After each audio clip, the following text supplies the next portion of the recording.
Teachings of Sri Ramakrishna. Maya.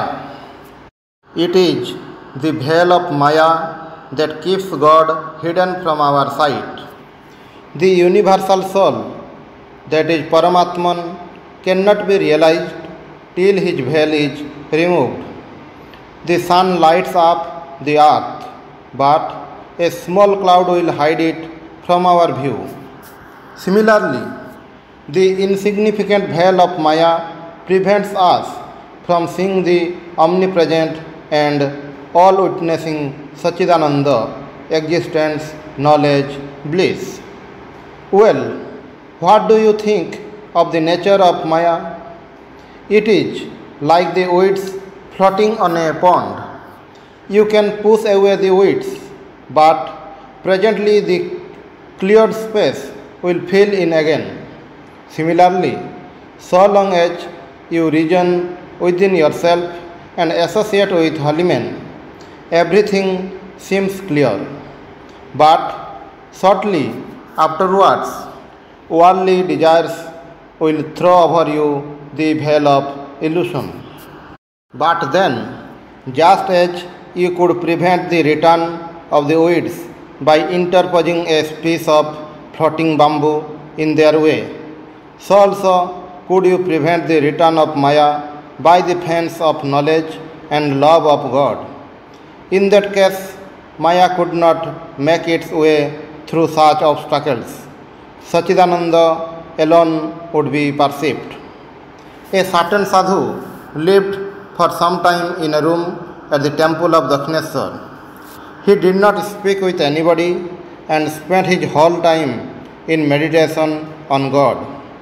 One day, all of a sudden, a cloud darkened the sky, and shortly afterwards, a light wind blew away the cloud.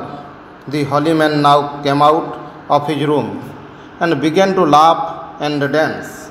Upon this, Sri Ramakrishna asked him, "How is it that you, who spend your days so quietly in your room, are dancing in joy and feel so jolly today?"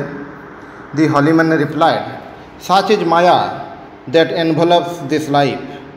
At first there is the clear sky, all of a sudden a cloud darkens it, and presently everything is as before once more. Maya is of two kinds, one leading towards God, that is Vidyamaya, and the other leading away from God, that is Avidyamaya. The former consists of discrimination and non-attachment. With the help of these, the individual souls surrender themselves to the mercy of God.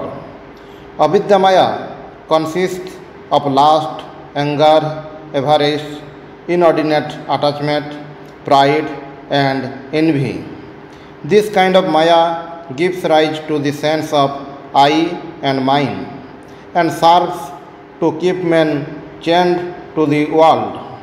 But as soon as Vidyamaya manifests herself, all Avidyamaya is totally destroyed.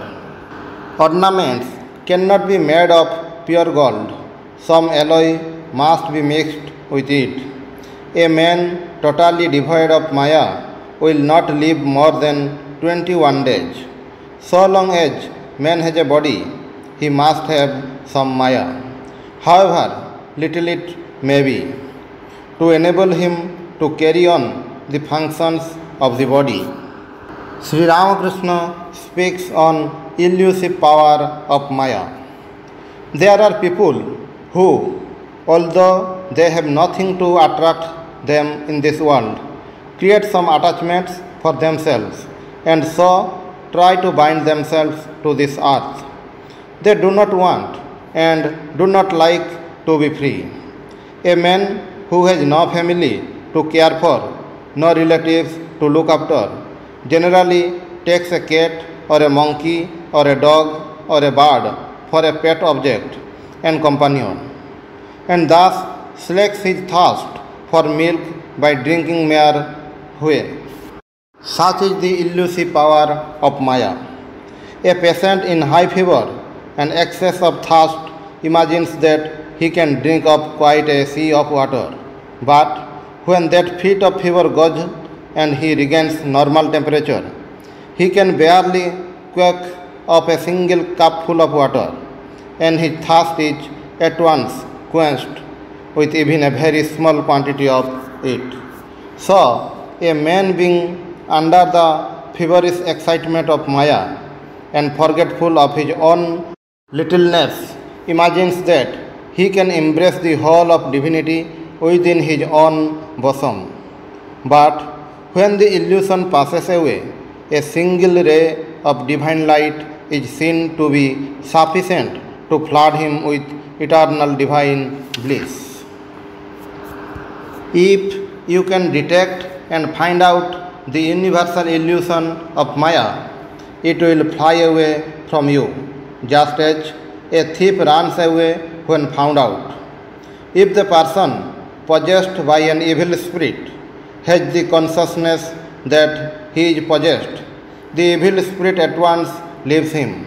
Similarly, the jiva, that is individual soul, possessed by the spirit of Maya, on realizing that he is self-deluded, becomes at once free from Maya. As soon as Maya is recognized, it flies away. A priest was once going to the village of a disciple. He had no servant with him. Seeing a cobbler on the way, he addressed him, saying, "Hello, good man, will you accompany me as a servant? You will dine well and be well cared for. Come along." The cobbler replied, "Reverend sir, I am of the lowest caste. How can I come as your servant?" The priest said, "Never mind. See that you make no friends and speak to no one while you are with me."